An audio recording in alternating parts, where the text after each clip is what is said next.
Hello, and welcome, friends. Today we're talking about 4 basketball card insert sets that have insanely low pop counts at PSA while being star-studded and extremely attractive. So if you're looking for something fresh that needs love, you don't need a bakery full of prostitutes to find it. All you need is this video. Now let's jam.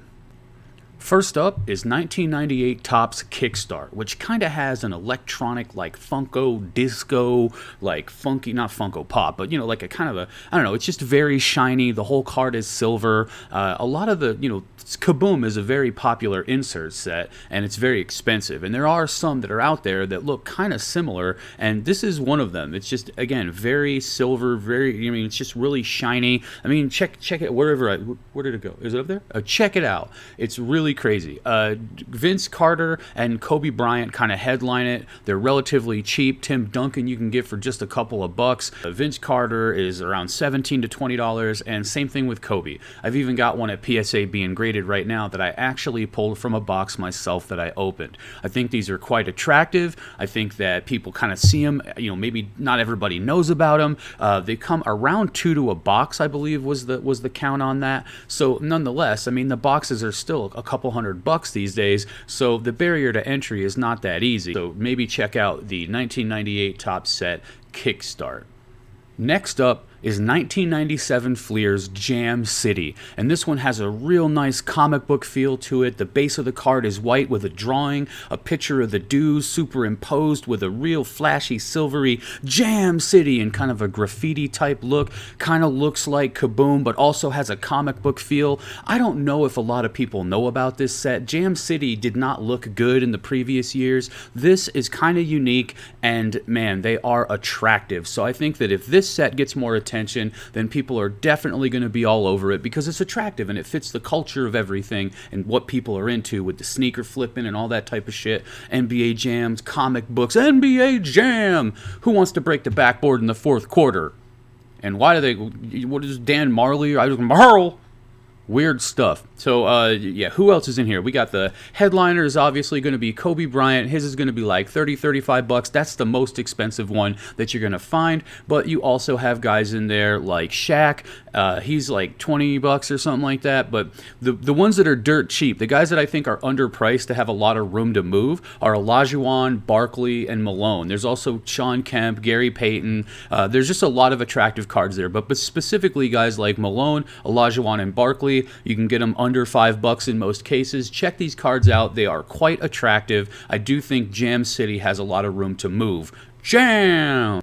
That's going to bring us to 1993 Topps Beam Team. I know that everybody's used to 92 Beam Team. The first year, they got all the lightning and the silver and the weird, but I got to tell you, the 93 Beam Team is extremely attractive. It has like a reddish pink bar on the bottom and these 2 lasers that come flying out of it. It's just awesome. It's beautiful. And the Michael Jordan is still relatively cheap at around the $60 to $70 mark. The Shaq goes for $20 to $30 depending.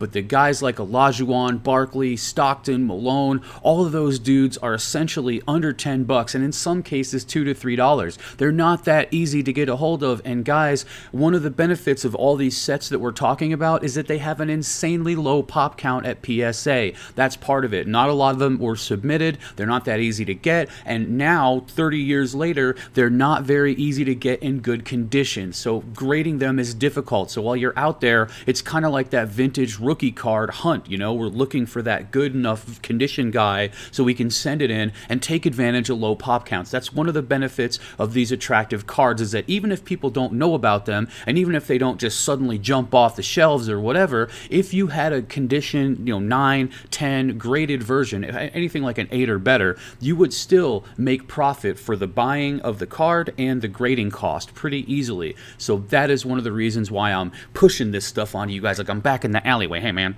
you ever see that 93 Beam Team? You ain't seen shit like that, sweetheart, until you get some value out of it. So get that shit PSA graded, dog. So that's what you gotta do. You gotta run out, find these in good condition, and it's an Easter egg hunt. I'm not lying to you. Check it out, 1993 Beam Team. I think they're quite attractive.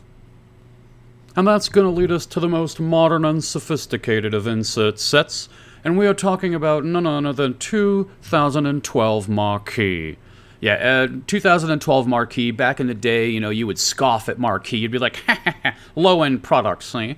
But it's actually quite attractive, and what we're talking about is Swirl-O-Rama. And yeah, there's a bunch of expensive rookies like Lillard and Anthony Davis and Jimmy Butler, but very specifically the Slam Dunk Legends insert set. Obviously, you're going to have the expensive guys like LeBron James and Kobe, and I think LeBron goes somewhere around 30-35, Kobe somewhere around 20-25. Durant and Shaq are a little bit less expensive, but man, this is an attractive set. I really like that crazy swirly, like diddle-doo, diddle-doo, some real Wayne's World shit going on here. No sponsors. Did anything happen? Probably not. Because there aren't any sponsors. You want to sponsor the stream? Let me know. Send me a business email.